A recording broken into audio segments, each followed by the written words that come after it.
Sir, बोल ना. Candlestick म्हणजे काय? कॅन्डलस्टिक म्हणजे मोमबत्ती माहितीये. ओके.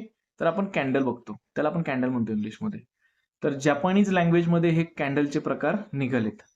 पहिलेच्या काळामध्ये जे कॅन्डल चालायच्या स्टॉक मार्केटला, त्या ब्लॅक आणि व्हाईट कलरमध्ये असायच्या.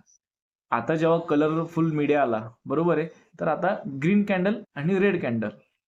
ग्रीन कॅन्डल का आली? की ग्रीन कॅन्डलचा अर्थ असा आहे की खरेदीदार वाढले, म्हणजे कोण वाढले? बायर वाढले.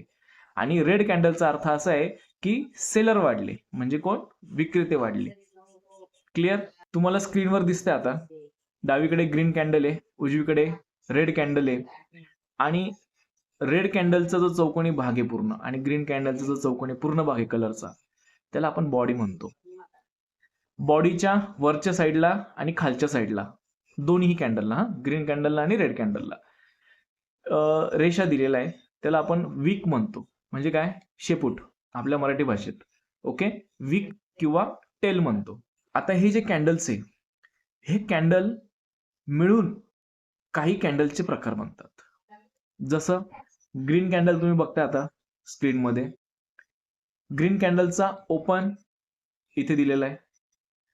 ग्रीन कॅन्डलची क्लोज वर आहेत, बरोबर. हाय आणि लो हे दोन्ही कॅन्डलला सेम राहतील. आता तेच तुम्ही रेड कॅन्डलला बघा. तुम्हाला स्क्रीनवर दिसतंय की रेड कॅन्डलचा ओपन तो वरच्या साईडला आहे आणि क्लोज कुठे? खालच्या साईडला आहे. तर असे 2 कॅन्डल्स मिळून सुद्धा कॅन्डलस्टिकचे प्रकार तयार होतात. 3 कॅन्डल मिळून सुद्धा कॅन्डलस्टिकचे प्रकार तयार होतात. तर हे जे प्रकार आहेत आपण ते पुढच्या व्हिडिओमध्ये समजून सांगू. ओके.